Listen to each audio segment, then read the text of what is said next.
Muito bem, estamos de volta mais uma vez, canal Ponte Aéreo. A galera não está acreditando e a gente está sobrevivendo, né? É muito bom receber vocês aqui de novo. Meu amigo Paulo Roberto, direto do Tatuapé, em São Paulo. Meu amigo Sérgio Schmid, lá da Barra da Tijuca. E hoje a gente tem convidada especial. Daqui a pouco será apresentada pelo Serginho, que é a Ana Flávia.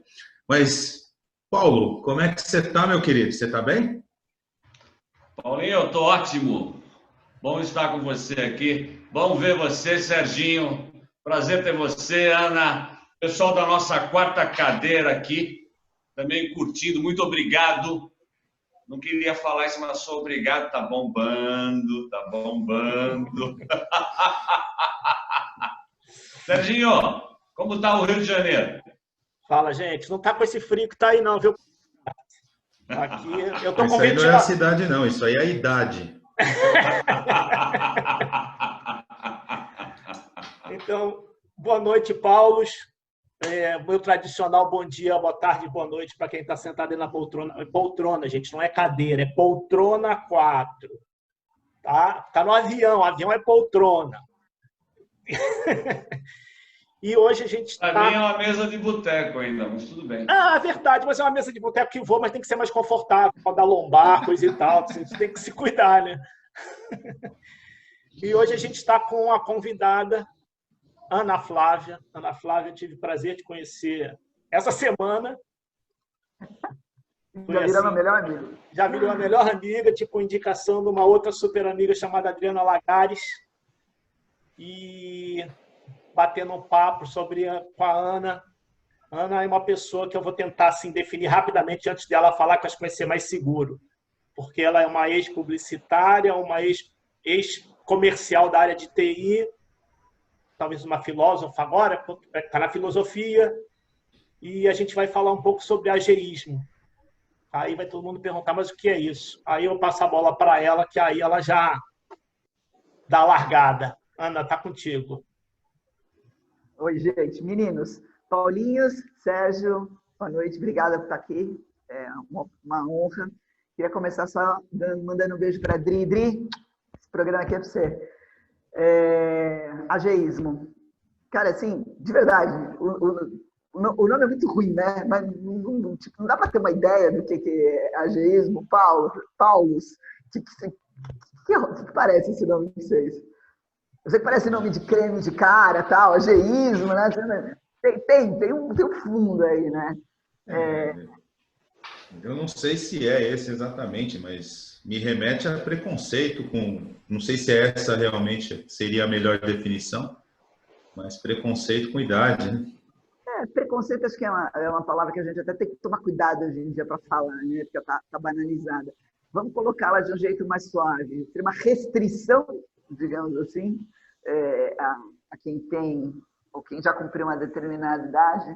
Então, assim, existe, tá, gente?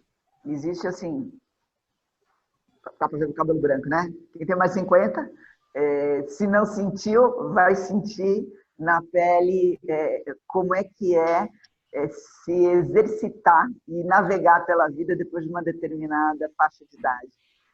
Hoje em dia. E, cara, assim, vocês ficariam surpresos de ver como isso está dando eco na galera. É impressionante como as pessoas estão se identificando. Obviamente, quem tem mais, né, mais 50, vamos colocar assim, só por... Né, essas caixinhas são meio complicadas. Vamos colocar 49 para cima, vai, pronto. Quem está com mais de 49 está sentindo na pele como é que as coisas parecem que mudam quando você carimba na testa,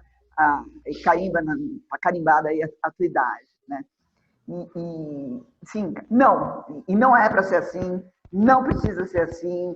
Puta, fazer 50 anos, ter 50 anos, não é sinônimo de nada, gente. É assim, é uma idade maravilhosa, é um momento sensacional. E assim, a gente está descobrindo que a gente tem a rédea na mão. Acho que isso é legal. Assim, eu vou falar pela minha experiência, tá?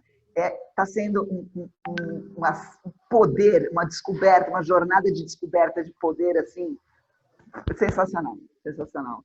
Não sei se vocês passam por isso, como é que é, até para a gente poder trocar umas figurinhas. Não sei como é que fazer 50 foi para vocês. A gente precisa separar porque assim, né? Aqui hoje, nós quatro, nós temos duas pessoas que chegaram nesse momento, né? Eu e você, né? 50, e tem duas que tem muito mais de 50, né? Parece. Mas você é tão agradável, né, Paulo? É um menino Nós somos simpático. amigos há muito tempo, Paulo. Notei. Mas assim, ó, de certa maneira, eles estão ganhando, porque na minha escala, ter mais de 50 significa mais prazer. Então, eles estão ganhando da gente. A gente tem que se esforçar. Pois é, mas é que eu e você temos mais, eles têm muito mais, mas tudo bem. Eu queria só, para a gente começar esse bate-papo, dizer uma coisa, né? Eu queria só dividir uma coisa com vocês. Eu até escrevi isso aí em algum lugar. Eu acho que foi exatamente quando eu fiz 50 anos. A gente vive um momento onde se discute muito essa questão do 40 a mais, do 50 a mais, principalmente no mundo corporativo, né? E quanto essas pessoas têm mais dificuldade de se recolocar no mercado. E aí é outra história, não quero entrar nessa questão, mas eu queria só dizer para vocês o seguinte, que as melhores oportunidades profissionais que eu tive foram depois de 40. Depois dos 40 foram as minhas melhores oportunidades. Não sei o Paulo e o Sérgio, mas... Olha, eu posso dizer para você, eu até repito aquilo que eu conversei no teu canal lá, Construindo Histórias. Eu, depois dos 50, pouco mais para após os 55, vamos falar assim, eu tive mais que um up de carreira, sabe? Eu consegui transformar toda a minha vida profissional em prazer. Profissional mesmo. Eu lembro que você usou uma frase que eu até no dia falei para você. Que legal, Paulo. Você disse para mim, eu estou pleno. É verdade, eu estou pleno, estou íntegro, sabe? Só para te posicionar, Ana, tem uma teoria de Erik Erikson, que é a teoria do desenvolvimento humano, e é um psicólogo alemão, e ele determina o homem através de idades. E a última idade é desespero e integridade. E é o termo que eu uso, né? Eu estou íntegro. É muito legal. E tem uma série de situações que eu conquistei depois dos 50 que me deixam muito bem. Me deixam efetivamente até feliz. Então, sabe? Eu acho que você tem uma coisa que não é todo mundo que deve ter tido a possibilidade de passar, é o fato de você ter na frente do seu nome o professor. E você trabalhar com algo que é uma construção que exige muito tempo, muita rodagem, e assim, o percurso é muito valorizado. Mas você imagina quem está na vida corporativa, homens, mulheres, e aí eu até fazer um link que o Sérgio falou, quem está numa área comercial, por exemplo, a energia que você despende nisso e o grau da tua ambição, muita gente mede pelas horas trabalhadas e realmente pelo quanto você se vira para aquilo. Isso não necessariamente, quando você tem 49 mais, é uma realidade.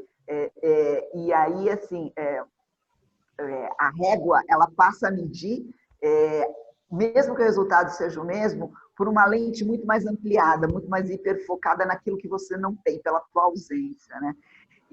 Mas, assim, o que eu acho... Sei lá, para começar, assim, gente, o mundo mudou, tá? Então, assim, eu falo para as minhas filhas, felizmente ou infelizmente, vocês pegaram no peito inteligência artificial, biogenética, nanotecnologia, fintech, só que o mundo mudou muito mais do que isso. E, assim, quem está na faixa etária que eu estou hoje não vai largar o osso. Mas não vai largar o osso mesmo. Nós somos uma geração extremamente preparada, pelo menos os que tiveram oportunidade, extremamente preparada. E a gente tem acesso a um ferramental, inclusive, de extensão saudável da vida que nenhuma outra geração teve. É óbvio e natural que a gente se sinta no auge da potência, da possibilidade da potência não só criativa, produtiva, mas desejante. Então, o homem e a mulher de 50 anos que eu vejo hoje são seres ultra desejantes em todos os aspectos. E assim, a gente já conversou sobre isso antes. Na boa, comercial de margarina, para mim, não rola. Comercial de Boston Medical Group, para os meus amigos, também não rola. Assim, não engrena, não fala com a minha realidade. Então, eu acho que tem um gap aí, eu não vou dizer nem um gap corporativo, é um gap de entendimento que precisa ser construído em conjunto com os mais novos, e eventualmente até com gente da nossa idade mesmo, que assim, cara, nós somos um caminhão de oportunidade, nós somos um caminhão de dinheiro, e o pessoal não está sabendo aproveitar. E assim, não tá. Eu estou falando besteira, acho que eu não estou falando besteira, né? Deixa eu levantar uma bola em cima disso. Da onde vocês acreditam, jogando para todos nós, que começou essa situação assim, tipo, ó, você ficou velho, a partir daqui você não pertence mais, entendeu? 49 mais, 50 mais, 55, não importa. A qual momento dessa história nossa resolveram falar que nós éramos velhos? Tá aí vocês. Eu tenho uma teoria. Vamos lá. Disserte sobre. Eu acho que foi assim, eu acho que foi algum dentista, tô falando sério, eu acho que foi algum dentista que precisava vender umas pontes aí pros caras e falou, ó, teu dente não tá legal porque você tá velho. Porque assim, um sorriso pleno, né? Sei lá, o comunicar verbal acompanhado de é fundamental. Então, eu acho que assim, teve um momento, sim, agora falando sério, na virada aí, talvez dos anos 60 até os anos 80, né? Que deixou de ser legal, deixou de ser glamuroso, deixou de ser poderoso ter mais de 50 anos. E aí deu um shift na indústria, né? O shift deu um deslizar das rédeas e aí se começou a valorizar a extrema juventude. E a gente chegou a níveis aberrantes, né? Nos anos 90, não sei se vocês lembram, começo dos anos 2000, tinha um fotógrafo que dirigiu um filme que se chama Kids, e assim, o pessoal tinha 13, 14 anos e assim, era uma loucura o nível de hiper tudo para crianças, né, que se colocava nesse cenário. Então, acho que assim, entre os anos 60 e os anos 80, começando com os Beats, e aí indo, né, hippie, geração, e eu acho que aconteceu isso. Eu não sei se o Sérgio tem alguma visão diferente. Eu fico pensando, como disse Paulo Eduardo no último programa, eu estou com tanta coisa na cabeça que eu não sei nem por onde começar, mas tipo assim... E eu vou falar igual o Paulo Roberto, começa do começo.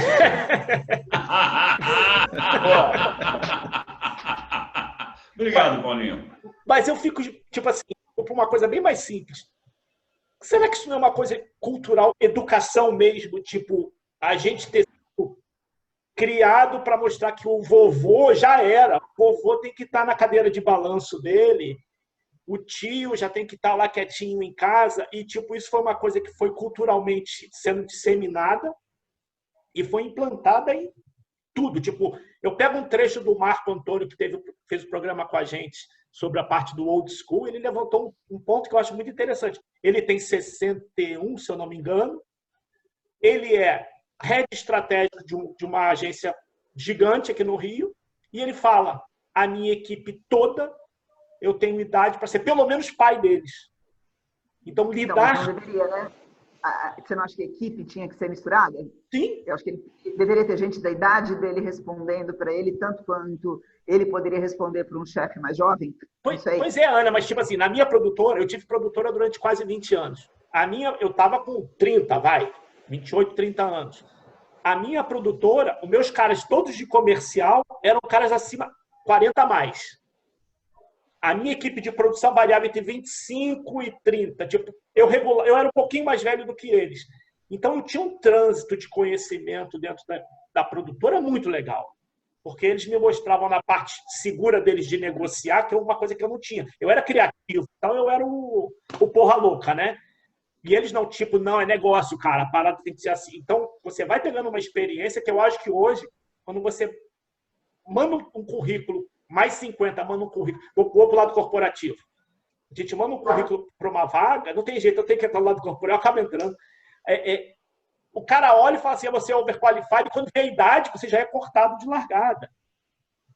Porque eu não sei se é um medo de você ser um líder e ter um cara lá com a idade do teu pai, que vai ser abaixo de você. Ele não te consegue enxergar como um cara que vai te trazer experiência. Então, Sérgio, isso é muito louco. Então, tá faltando gente com culhão, porque a gente vê um monte de gente dizendo que precisa, que tem que ter, que tem que abrir, mas precisa alguém abrir. Qual o problema de contratar alguém 50 a mais? Eu acho que a gente talvez precise ter uma culpa aí, né? Dizer que é só culpa da moçadinha é uma baita de uma bullshitagem, né? Sim. Eu acho que não existe... A responsabilidade é só dos... Eu fiz 50 e magicamente eu deixei de ter responsabilidade por tudo que eu fiz de bobagem, né?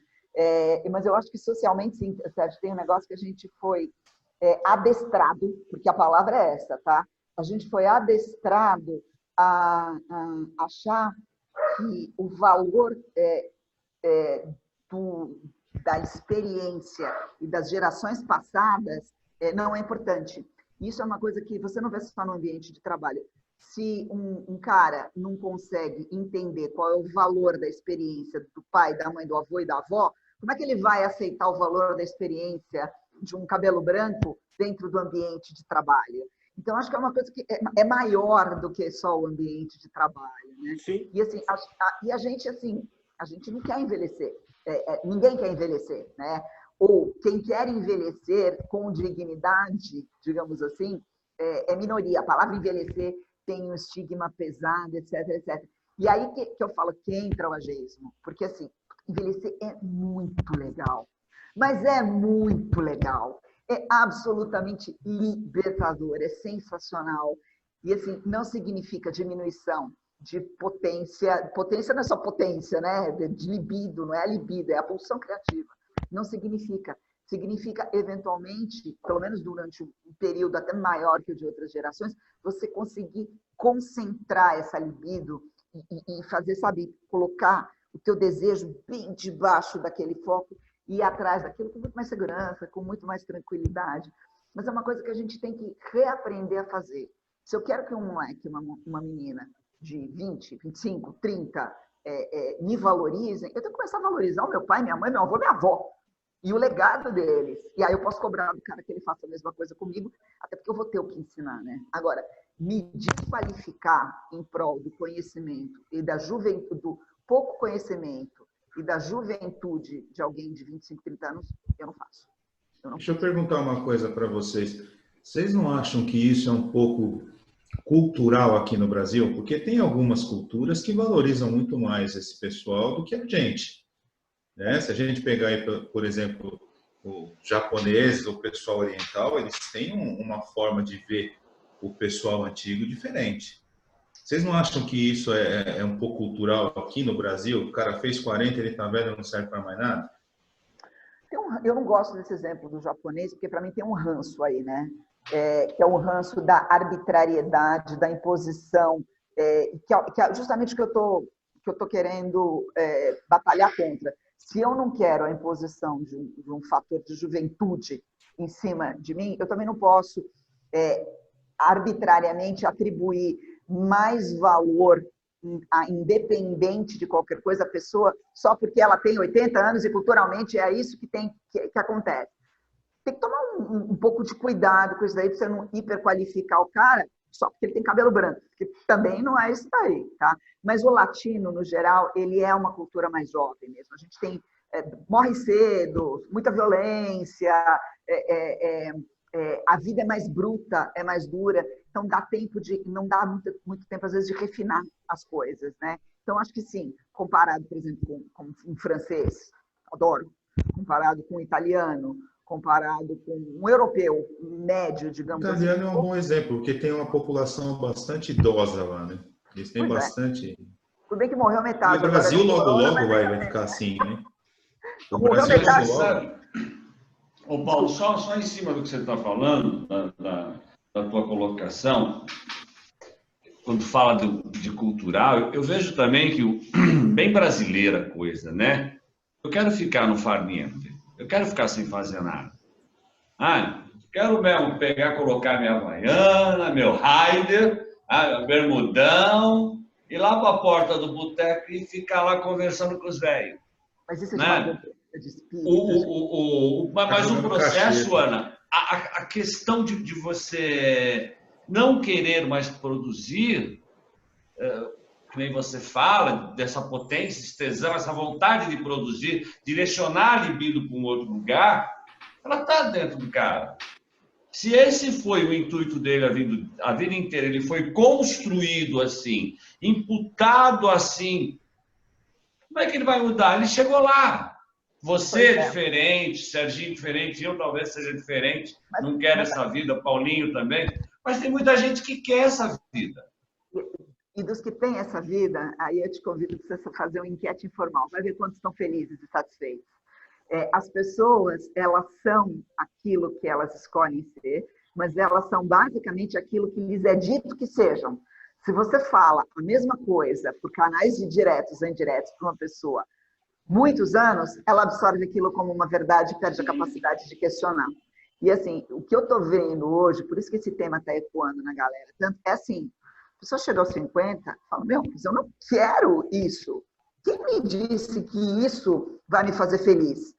Tem gente que vai vir e falar, eu vou ficar de Raider, mas esse é um cara que caía de Raider aos 30, aos 40, 50, 60, 70. O cara é idiota, né? Dizer o quê? Idiota é idiota. Isso é ageracional, né? Você pode ser idiota na hora que você nasce até a hora que você morre. Mas, assim, a média das pessoas, pelo menos as com as quais eu tenho falado com o tempo, não querem mais isso. Elas têm horror a pensar nisso. Essa história de vou me aposentar para ficar passeando no calçadão de Santos, ou Leblon, sei lá, com a minha... Puta, esquece. O pessoal não quer. Faz isso 1 ano, 2 e pira. Porque tem muita capacidade, tem muita vontade. E mais do que o que faz e se arrepende, porque ele foi dito, né? Ele foi dito que a vida ia ser assim. Tem os que não fizeram isso, não querem fazer isso, estão na perspectiva de, em algum momento, serem compelidos porque tem que abrir espaço no mercado de trabalho. Cacete. E assim, claro que eu acho cafonérrima e delirante a ideia de você se esforçar para viver muito além de 75 anos. Drena recurso da sociedade, recurso que podia ser muito mais bem aproveitado para salvar a Amazônia, você vai colocar num cara que quer andar de moto e beber na porta do bar.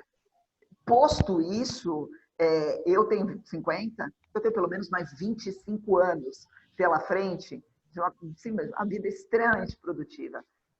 E assim, do mesmo jeito que eu estou falando por mim, né? Do mesmo jeito que eu estou falando por mim, eu estou vendo muita gente nisso. E aí o pessoal que assim, cara, tem 40%, da média da 80% vou pegar um dado americano, 80% da renda americana, que é não sei quantos trilhões de dólares, eu tinha isso aí, 8 trilhões de dólares, estão na mão dos caras que têm mais de 50 anos. Quer dizer, tem todo um mercado focado no jovem, mas o grosso do consumo, e aí do consumo é qualquer coisa, tá? Está na mão de quem tem mais de 50 anos. E assim, as pessoas não sabem falar com a gente. Volta, né? Porque as pessoas não sabem falar com a gente. O RH, bom, vamos falar nem no RH da Linkedolândia, né, Serginho? Mas o RH não sabe. Puta, vou montar um programa de inclusão para a terceira idade. Bota velhinho. Olha os pés de rato pirando de novo. Aí bota o velhinho empacotando no supermercado. Não. Eu tenho uma user experience fantástica, já entendi tudo que eu vou fazer. Vou botar tela desse tamanho porque o meu pai é míope. Cara, míope é você. Você não entendeu absolutamente nada. Então, assim, eu acho que é em cima disso que a gente tem que ensinar a galerinha a se mexer. Vou até aproveitar esse respiro, que a gente está na hora da barrinha, viu? Já? Já. A gente começou. Tá na hora. Então hoje, vamos. Será que tem sem açúcar? Eu estou precisando sem açúcar. Vamos valorizar os patrocinadores. Vamos lá. Vamos lá, tomar um álcool, né? A gente volta já. Voltando, galerinha. Depois da nossa barrinha. Fugindo um pouquinho desse papo de mundo corporativo, como é que vocês veem a nossa geração? Bola para vocês. Cara, nós já falamos disso em algum momento, daquela palestra do Dr. Isamitiba, lembra? Tá lembrado, Paulo? Que o Dr. Isamitiba falava que a gente é a geração asa de frango, né? Asa de galinha. Eu não sei o que vocês acham disso, mas ele dizia que a nossa geração cresceu comendo a asa do frango, porque a parte nobre era dos pais. E quando a gente cresceu, a gente não quis isso para os nossos filhos, então a gente continuou comendo a asa do frango. Não sei o que vocês acham disso. E até que ponto isso acabou, né, criando essa geração do jeito que ela é. Enfim, ele falava isso. A gente é a geração da asa do frango. O que vocês acham disso? Eu acho isso maravilhoso. E eu diria assim, se vai sobre a asa do frango, porque eu acho que o frango agora é transgênico, né? Ele é todo composto de asa, então não tem mais peito, não tem mais coxa, não tem mais nada. É asa de frango para todo mundo. Com a minha eu vou fazer um caldo. Assim, não sei como fazer, a minha virou um caldo. Mas eu acho interessante isso que ele falava, porque eu não sei o que vocês acham, né? Que lindo o gato, olha lá. Eu não sei, porque muito se fala da geração dos nossos filhos, né? E quando eu fico pensando nisso, eu não sei o que vocês acham, até que ponto a gente tem culpa nisso, se a gente ficou com a asa do frango para beneficiá-los, para que eles não passassem pelo que a gente passou, né? Acho que em matéria de privação material, eles sim, sem sombra de dúvida, eles saem um pouco na frente. Mas isso não necessariamente é benéfico, né, Paulo?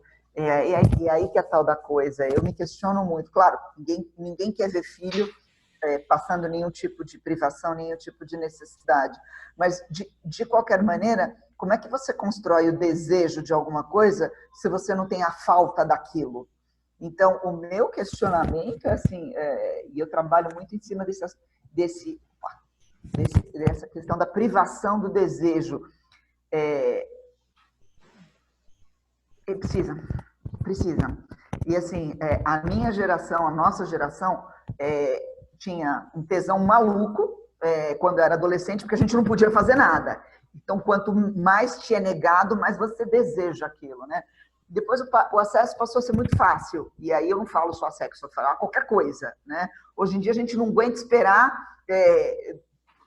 lançamento de episódio no Netflix. A gente tem que sentar e fazer a porra da maratona, consumir a série inteira de um tapa só. A nossa geração também, ela se tornou uma geração que é movida pelo rápido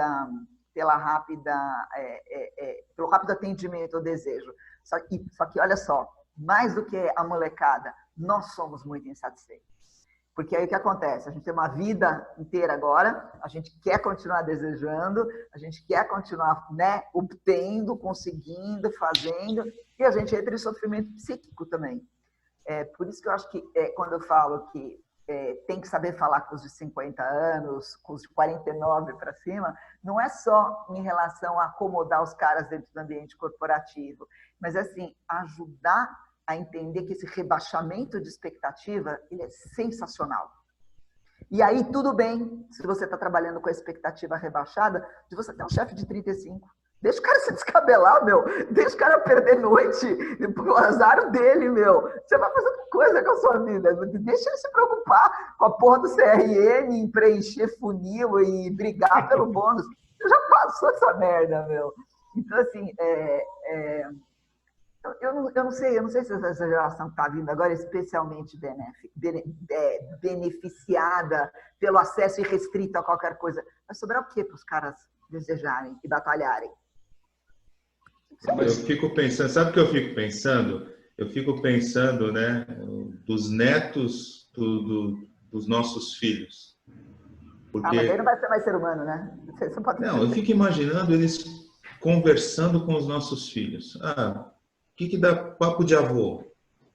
Facebook, o TikTok, ou videogame, talvez, né? É diferente da nossa geração, porque eu tenho certeza, se cada um de nós aqui for pensar da relação que a gente tinha com os nossos avós, por exemplo, é muito diferente. Ou pelo menos era muito diferente. Mas né? as experiências compartilhadas mudam, né? Essa geração vai ter um marco no peito que nós não temos, que é a pandemia, que tem o efeito na psique, o mesmo efeito que uma guerra, né? É uma geração que assim, tá passando por uma situação que nós, na idade deles, não conseguiríamos. E talvez a gente esteja com um entendimento até diferente, mas, assim, sem sombra de dúvida, essa geração é a geração que vai ficar marcada pela pandemia. Assim, você pega um jovem hoje, pô, como é que fica a relação dele com o namorado, com o filho, com companheiros de trabalho? Você não pode se tocar, cara. Você imaginou o que é isso? Para um jovem entre 20 e 30 anos, os caras não podem se tocar. Os caras não podem... Quem está solteiro faz o quê da vida agora? O único jeito que você tem de... Fudeu, né, meu? Fudeu. Porque assim, você vai fazer o quê? Sex dating por internet, porque você não pode encostar mais em ninguém. Então, assim, as experiências que eles compartilham entre eles, sem sombra de dúvida, são bem diferentes das nossas. Por isso que é importante botar todo mundo no mesmo balaio, até para poder fazer essa contrapartida. Do mesmo jeito que eles não têm acesso ao nosso, a gente também carece de um determinado acesso ao que é deles, né? Mas pegando aquele gancho e tentando dar uma linkada, o gancho da asa de galinha, o gancho dos desejos, eu acredito muito, muito forte que mesmo que eu, Paulo, tenha dado tudo que eu possa para os meus, eu tenho 2 filhos. Um menino de 31, vai fazer agora 31, dia 7 de julho, e uma menina de 29, tá, que mora na Austrália. Ele mora em São Paulo. Mesmo que eu tenha feito tudo, aquela história, deixado o peito do frango, como você falou, também optaram pela asa do frango. Dentro da questão de crescimento, de busca através dos seus desejos. Então, eu ainda volto naquela questão que eu te falei, Ana.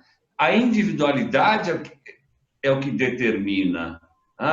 Mesmo dentro desse nosso processo, a gente tem um marketing, como você me colocou, sabe? Margarina, Boston Club, fralda geriátrica, sabe? Uma série de coisas, mas que elas impactam em alguém. E tem muita gente comprando isso. Tem muita gente querendo uma famíliazinha doriana, que acha que é o objetivo de vida. Não tem nada de errado com isso, desde que você saiba o que você está escolhendo e o porquê que você está escolhendo. As minhas escolhas são só minhas, as suas escolhas são só suas. Mas, sem sombra de dúvida, os seus filhos, quando tiverem filhos, e essa é a beleza da vida, imediatamente vão passar asa de frango para eles. Porque você só tem dimensão de um amor completo, absoluto e restrito a partir do momento que a doação, e aí é uma coisa que é inegável, a doação e aquele outro ser passa a ser o centro da sua vida. Isso você só consegue de uma maneira completa e indissolúvel com filho. Você não consegue isso com marido, com esposa, com pai, com mãe, é com o filho. Então eles vão ter o osso deles também. Eles vão ter a asa da galinha deles. Mas também. vocês acham que os nossos filhos vão passar a asa do frango do jeito que... Eu acho que eles são mais egoístas. Será que eles vão passar a asa do frango? É bem provável. Passar a asa fica com o peito, né? Eles vão amar os filhos incondicionalmente, assim como eles foram amados incondicionalmente. E aí o que acontece? A partir do momento que aquela criatura, aquela bola esperneante, arrebenta na vida deles, o osso, querendo ou não, já está passado. Já está. Imediatamente eles já estão comendo. Os caras já não vão dormir, né? O cara já não dorme, acabou. Como a vida passa a girar ao redor dessa relação afetiva, o frango, o filé vai junto. Então, o peito de frango vai junto. Deixa eu dividir uma outra percepção com vocês. Eu lembro quando eu era mais novo, né? Eu não tenho mais avô nem avó. A referência que eu tenho de avô e avó eram de pessoas bastante idosas. Hoje eu vejo meu irmão com 45 e 2 netos. Isso também mudou, né? Também mudou e também acaba impactando nisso que a gente está discutindo, né? E isso é uma coisa que assusta, né? Porque você tem um avô e uma avó. Nem vou falar pai e mãe, eu vou falar de avô e avó, que no caso do teu irmão é muito legal. De 45 anos, um cara que está no auge no auge. Começando, na verdade, o auge, né? Pô, assim... Teu avô é mais legal que teu pai. Provavelmente. Avô e vó já é legal. Vô e vó muito perto é mais legal ainda. Caraca! E isso faz parte desse arsenal todo que a gente tem hoje de prolongar a vida, né, Paulo? O que acontece? A gente vai viver mais tempo e a gente vai viver mais saudável. Ou vai me dizer que se não aparecer um hormônio que você se injeta uma vez na semana e é garantia não de rejuvenescimento, mas de ser saudável, você não aplica essa merda e vai viver feliz e saudável durante muito tempo. Só se não tiver açúcar. Se tiver açúcar, fodeu, porque eu sou diabético. Diabético. O que eu quero dizer, você imagina, isso na verdade já está existindo, né? Por isso que eu falo, essa geração vai ter que aprender a lidar com a gente, porque eles são a geração da biotecnologia no peito, prolongamento, vida mais saudável, hormônio, nootrópicos, todo o arsenal biológico que permite a um ser humano viver mais tempo e bem, a gente vai lançar a mão. A gente vai lançar a mão. Então, assim, como é que vai acomodar esse conflito geracional aí? Cara, assim, é muito interessante.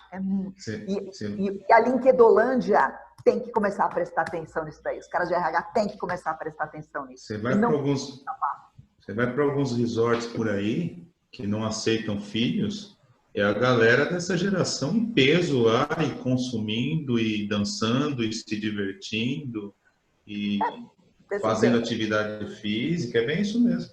A gente não precisa ir muito longe. Tem uma academia aqui perto da minha casa, a faixa etária dela são os dois extremos, né? As crianças e os mais de 50. Meu, estrutura que tem é impressionante. E assim, tá bom, é coisa de rico, classe média, rico, tá bom. Vou dar um outro exemplo.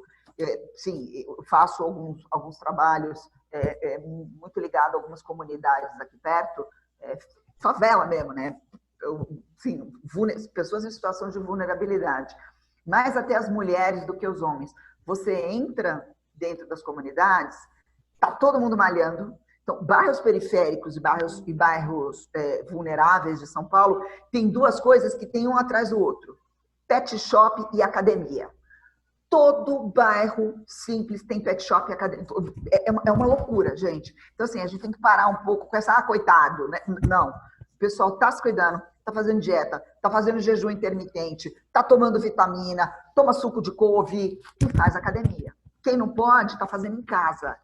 Esse negócio de que o pobre que se alimenta mal, que acaba ficando obeso por questões de não ter acesso à nutrição adequada, o pessoal está se cuidando. Graças a Deus, a mãe internet deu uma equalizada aí no acesso às informações e a dona Rede Globo também. Então, assim, a gente não pode ser muito paternalista nesse aspecto. Então, eu acho que, assim, tem um conflito geracional se formando, e esse conflito geracional que está se formando, ele vai ser cross-segmento, vai ser para todas as classes sociais. Rico não tem muito filho, então pobre tem muito filho, mas está se cuidando. Então, assim, tende a acontecer esse mesmo tipo de conflito, independente do segmento econômico. Esse é um dos fatores mais interessantes que eu vejo. A gente consegue perceber isso também, Ana, na questão da alimentação. A alimentação mais saudável, a questão de alimentação de comer carne, vamos falar assim. Basicamente, torna-se, Paulo, comer pouco conscientemente, porque é isso, tá? As pessoas estão comendo menos conscientemente.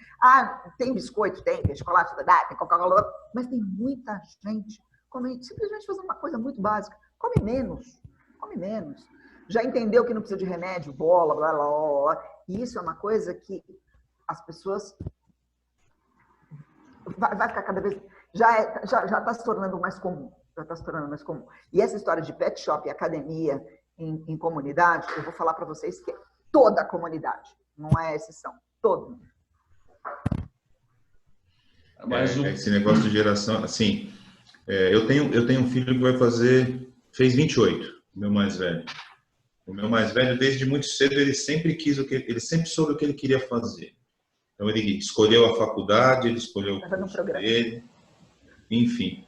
E aí, de uma hora para outra, ele mudou completamente de ramo. Hoje ele trabalha com planejamento financeiro. E um dia aqui em casa, conversando com ele, a gente começou a falar de planejamento financeiro, que a nossa geração foi criada para ter casa própria, entrar no emprego e aposentar e ter dinheiro na caderneta de poupança. E aí, Também, conversando né? com ele... Desculpa, não ouvia. O que não é ruim também, né? Então, aí é que tá. E aí ele me disse uma coisa que mudou completamente a minha forma de ver isso. Ele falou assim para mim: pai, dinheiro na caderneta de poupança não é que você está perdendo dinheiro, você está deixando de ganhar. E aí eu comecei a pensar, é verdade, eu vejo o meu dinheiro crescer, mas ele perde o poder de compra por conta da inflação. Ou seja, até isso essa geração também tem uma visão diferente da nossa, né? E de certa forma dá para dizer que eu não vejo só conflito, eu vejo coisas boas também, né? Não vejo só conflito, né, nessa geração. Eu vejo que essa geração tem algumas ideias que são bastante interessantes, bastante pertinentes. Por isso que é onde eu quero chegar desde o começo da nossa conversa, né? Como seria legal se as organizações, se o povo lá do RH entendessem que o equilíbrio seria bastante interessante, né? Que é justamente o que o Paulo estava falando. Ele é o mais velho lá, todo mundo mais jovem. Você entra numa empresa, não tem esse equilíbrio. Mas todo mundo pode aprender, né? Independente da geração. Mas é um processo de troca, né? Sabe? Não Então, chego lá com um arzinho de quem sou o bambambam do bambambam. Primeiro, porque não sou. Não chego lá achando que posso mandar porque tenho mais idade. Não chego lá buscando um respeito que eu só vou conquistar e ninguém me der. Chego lá sendo o que eu sou, as pessoas vão gostar do Paulo porque eu sou assim. Vou colaborar, vou ser colaborativo, vou ajudar. Cara, se eu preciso de ajuda, eu peço. Mas é porque você é um cara legal, né, Paulo? Então, chato, mas você percebe a sua fala? Um cara chato aos 20, aos 30, aos 40, e aos 50 ele só vai ser muito mais chato do que ele era aos 20. Então, assim, mas olha só, pegando a fala do Paulo, eu poderia chegar para vai a merda, porque aqui eu tenho 50 anos, eu vou aplicar o meu dinheiro onde eu quiser. Eu concordo com o que você está falando. É exatamente isso que falta. É uma questão, eu acho que ela coloca muito legal isso quando ela fala do equilíbrio, sabe? É você conseguir equalizar as potências, os tesões, sabe? Todo mundo, não é aquela questão de organizacional, de trabalho em equipe, esquece, não estou falando isso. Estou falando de pessoa, sabe? O quanto eu gosto de trabalhar com aqueles meninos, aquelas meninas, o quanto eles gostam de trabalhar comigo, o quanto eles me procuram para resolver algumas questões. Então, eu fico imaginando o que eu posso doar, né? Se eles me pedem, eu estou dando. O que eles me dão em troca disso? Então, esse equilíbrio funciona. E não é um equilíbrio forçado. É uma questão de você... Não sei se eu estou dentro da tua ideia, Ana, depois você tenta... Eu acho que é o seguinte, você tem diferentes... Não existe uma resposta única. E aí você está particularizando a sua experiência num determinado ambiente. Eu acho que assim, o melhor dos mundos, imagina uma startup com gente de mais de 60 anos. Todo mundo, do fundador ao entregador. Então, já começa daí. Então, e ninguém estranhar... E ninguém estranhar que alguém de 60 anos comece uma startup, faça pitch, MVP, blá, blá, blá, blá, blá. Então, já começa daí.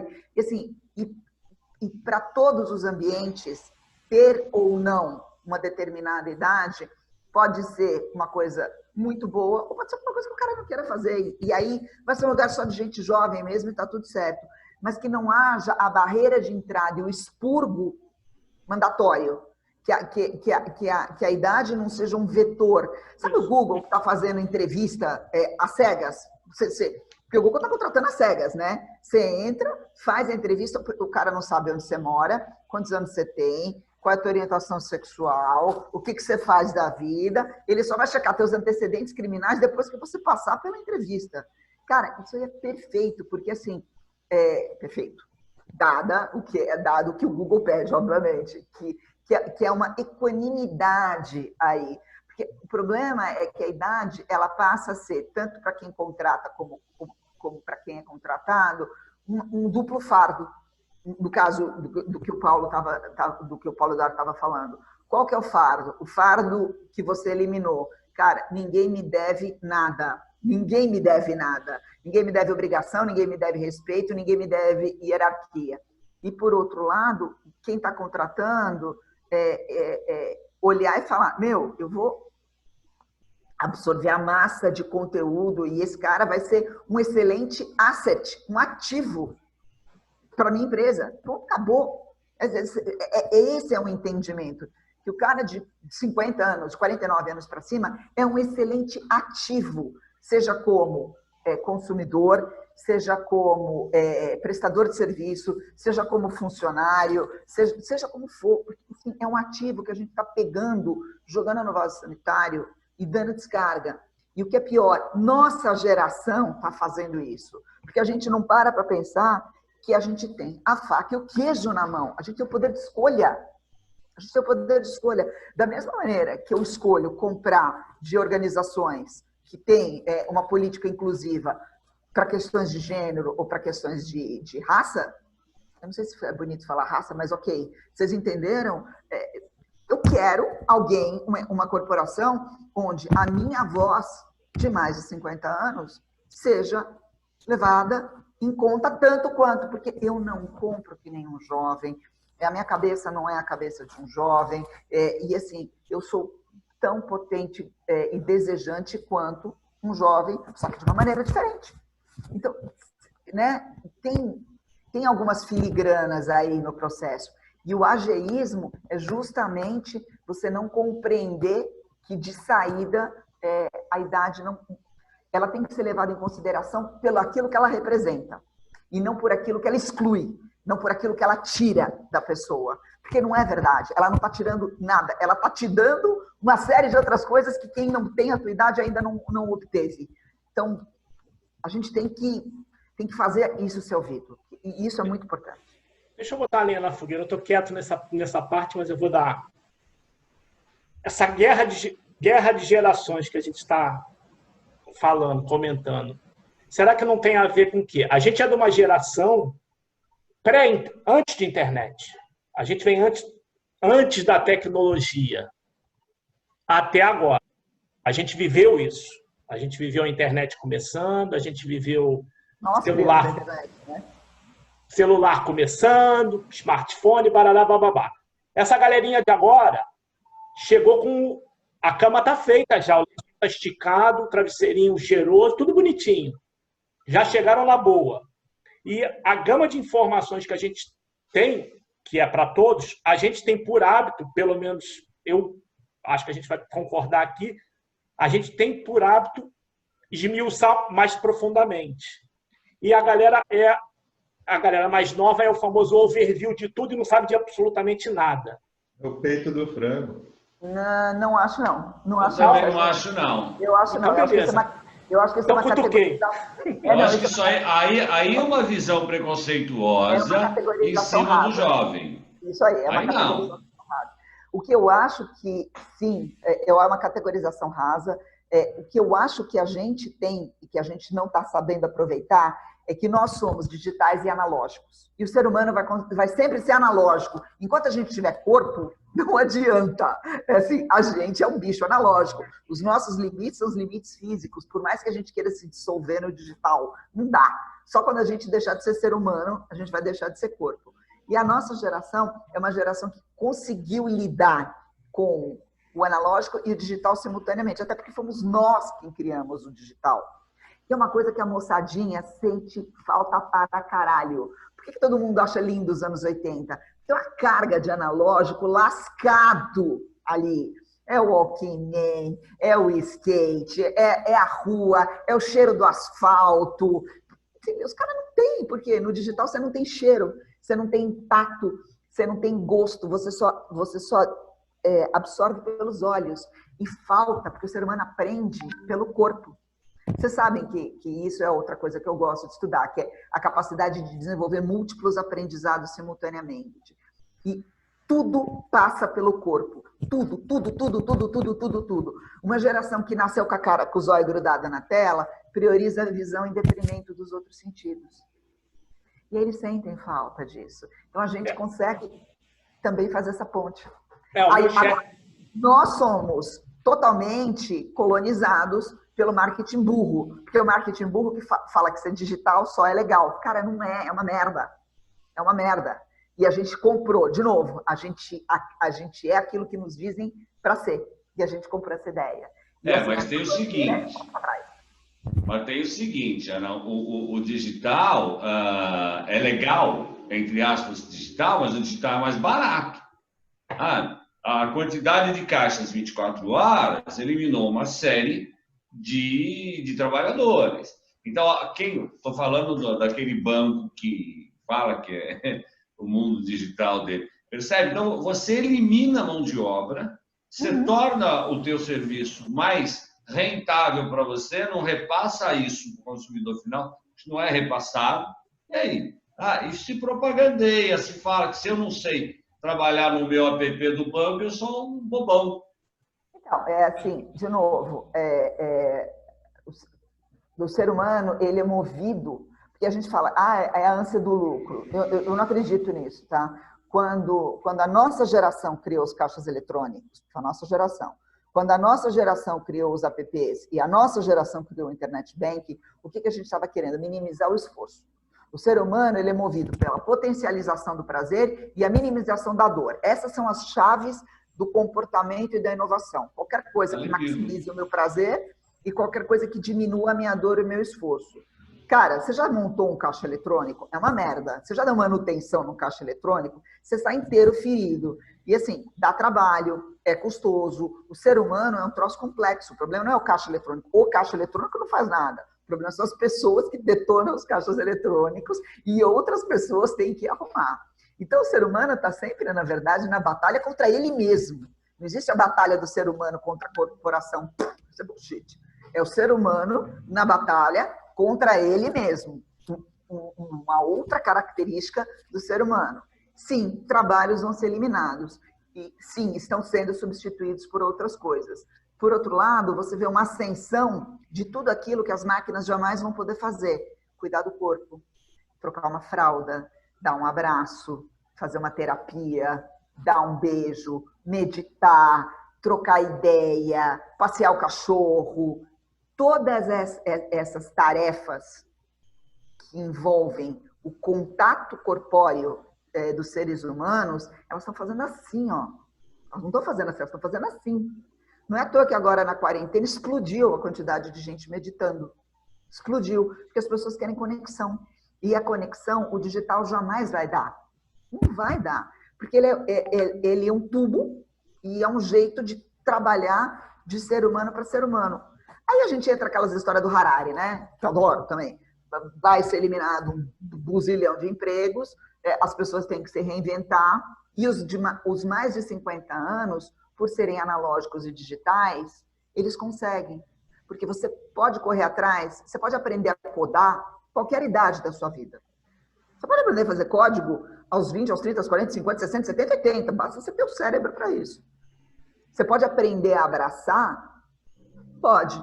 Mas é natural abraçar se você não foi abraçado na infância? Não. Então, você precisa de professores. Então, vocês entendem? Assim, a gente fala de um contexto de eliminação de empregos, de substituição pelo digital, que não... Eu, aos 50 anos, zero de pavor com isso. Zero. Zero de medo. Assim, até porque eu estou num processo que eu posso ser o meu próprio laboratório, o meu próprio balão de ensaio. Eu voltei para o banco da faculdade, prestei vestibular com 48 anos. Com 51, eu vou estar tirando minha licenciatura e meu mestrado. Ah, tinha grana para isso? Tinha, mas podia não ter também, podia trabalhar de dia e estudar de noite. E tudo bem. Deixa eu te perguntar uma coisa, Ana. Como é que foi essa volta para o banco da faculdade aos 48 anos? Quanto tempo fazia que você estava fora? Ah, desde os 21. Foi maravilhoso. Foi maravilhoso. Eu faço filosofia dentro da faculdade mais antiga de filosofia do Brasil, que é dentro do Mosteiro de São Bento, no centro da cidade. Tem 40 pessoas na sala de aula, 30 são seminaristas, inteligentíssimos. As pessoas não têm noção do grau de inteligência e de preparo de um seminarista. A maioria é engenheiro, físico, médico, advogado. Os caras falam 3, 4 idiomas. Os caras estudam 3 anos de teologia, 4 anos de filosofia. Os caras falam de física, falam de biologia, conhecem, sabem tudo que está acontecendo. Assim, são pessoas inteligentíssimas, inteligentíssimas. Eu fiquei assim, surtada do pouco que eu sabia comparado com a preparação que você tem para abraçar a vida monástica. E olha, eu vou te falar, fudido de bom. E eu tenho certeza que se eu tivesse escolhido psicologia, ia ser muito bom também. Se eu tivesse escolhido medicina, mais ou menos. Mas se eu tivesse escolhido pedagogia, ia ser tão bom quanto. Porque, assim, esse recomeço, esse recomeço, essa retomada, ou esse novo ciclo, é bárbaro, Paulo, é bárbaro. Se eu pudesse, eu falava para todo mundo, faz a mesma coisa, porque vocês vão ser felizes. Mas esse ponto de vista, porque você está nesse momento, não por conta do todo, né? Por conta de tudo, porque assim, desde que eu abracei essa opção e falei, é isso que eu vou me dedicar, não me faltou oferta de emprego dentro do que eu estou fazendo, não me faltou proposta profissional, não me faltou convite, porque eu tenho convicção daquilo que eu estou fazendo, né? E porque eu estou disposta a ser estagiária. Eu não estou nem aí. Aliás, meu sonho é ser estagiária. Se alguém estiver me vendo aí e quiser um estagiário de filosofia, me chama, tá? Ou não precisa ser de filosofia, pode ser qualquer coisa. Eu quero ser estagiária, gente, pelo amor de Deus, é meu sonho dourado. Pedir para Lagares te ajudar, pô. Então, eu quero ser estagiária. E tudo bem, porque assim, eu acho que eu vou fazer o melhor estágio da face da Terra. É isso que fazer 50 anos traz.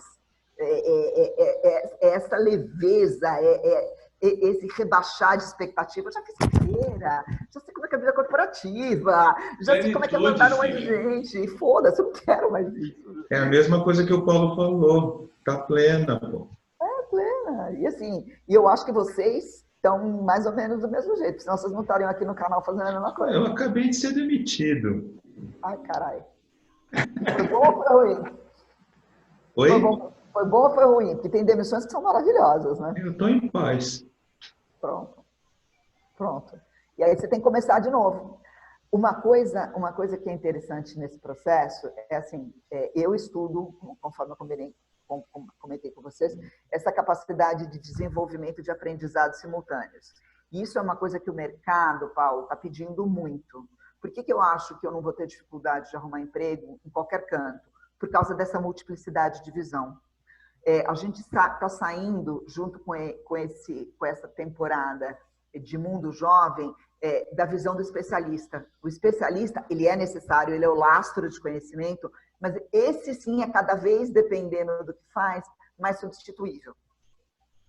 Se ele não complementa esse conhecimento dele com uma outra abrangência, principalmente se ele não consegue interconectar essa massa de conhecimento dele com o conhecimento do próximo, ele vira uma ilha e aí que entra a irrelevância. A irrelevância é porque o que você tem a oferecer já não ecoa mais nas pessoas. Você tem que ampliar a massa do que você pode oferecer. E isso só se dá através da acumulação de conhecimento que só o tempo traz. Então, assim, é engraçado a gente falar de especialista, né? Isso é competência do século XIX, e a gente continua falando. Tem lugar que ainda fala disso. É claro que ele sempre vai ser... você precisa do especialista, mas é o que você falou e você está coberta de razão. Se você não ampliar as suas possibilidades, você está morto. Mas Fala, Sérgio. Vai, Ana. Não, é só para dizer que é isso que o mercado está pedindo, porque é isso que a vida está pedindo. A gente está fechando um ciclo de volta para o Paleolítico. No Paleolítico, você caçava, costurava, era botânico, fazia o parto, construía e vivia 70 anos, que é mentira dizer que a gente vivia 40 anos. Morria muito, mas os que viviam até 70 anos bem, com todos os dentes na boca. A gente está aprendendo isso de novo. A gente está reaprendendo alguma coisa que a gente tinha esquecido. Desculpa, Serginho, te cortei. Mas o teu multiconhecimento não te, ao mesmo tempo, nesse momento que a gente está vivendo, não assusta o mercado? Tipo, ele é o cara que...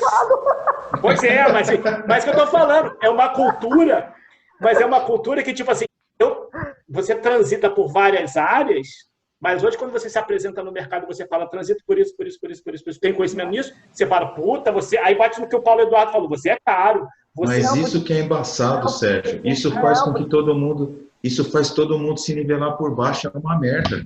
Isso. Sérgio, eu acho que é diferente. Assim, quando eu falo tudo que eu faço e as pessoas me dão 5 minutos para falar, todo mundo assim, ó. E assim, o fascínio pela jornada, é o fascínio pelo que aconteceu. E assim, me ensina, pelo amor de Deus, me ensina. Como é que eu faço? Dá para vender isso? Dá. E dá para comprar isso? Dá. Dá para me... Dá. E você entende? Então, assim... E aí, foda-se. Ana, aí você ouve a seguinte pergunta, né? Como é que você sabe tudo isso? Você fala, porque eu tenho 50. E graças a Deus eu tenho. Mas é simples. Como é que você aprendeu tudo? Como é que você adquiriu tudo isso? Porque eu tenho mais de 60. Simples assim. É só você construir isso durante a tua vida, pô.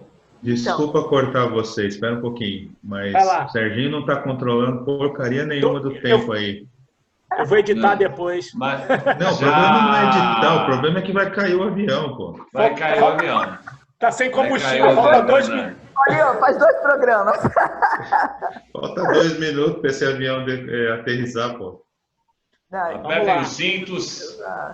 Por mim, eu já falei o que eu precisava falar, gente. Chega, pelo amor de Deus. Não, está uma delícia, uma delícia. Então vamos encerrar. Então, eu começo me despedindo. Paulinho, bom te ver de novo. Serginho, maravilhoso convite. Ana, muito obrigado. Uma delícia ter você aqui. Anne, falando de nós, velhinho. Posso fazer o jabá? www.ausder-box.com. É o meu site pessoal, eu não estou vendendo nada, mas ali tem bastante informação sobre polimatia e sobre essa capacidade de múltiplas aprendizagens. Você passa, a gente põe na descrição do vídeo. Beleza, depois eu passo para vocês. Muito obrigado. Mais uma vez, obrigado por estar conosco, dividindo o teu conhecimento com o pessoal da nossa quarta cadeira, viu, Sérgio? Quarta cadeira, tá? Bom, beijo no coração de todos, galera. Obrigado. Beijo. Tchau, gente. Tchau, Paulo. Tchau, Sérgio. Obrigado pelo convite. Dri, tchau. Para você, Dri. Lagares. Botar crédito para Lagares no final. Esperamos Lagares aqui, hein? Tá correndo. Dri, vou te pedir estágio. Beijo, tchau. Vou falar com ela para analisar meu currículo. Tchau.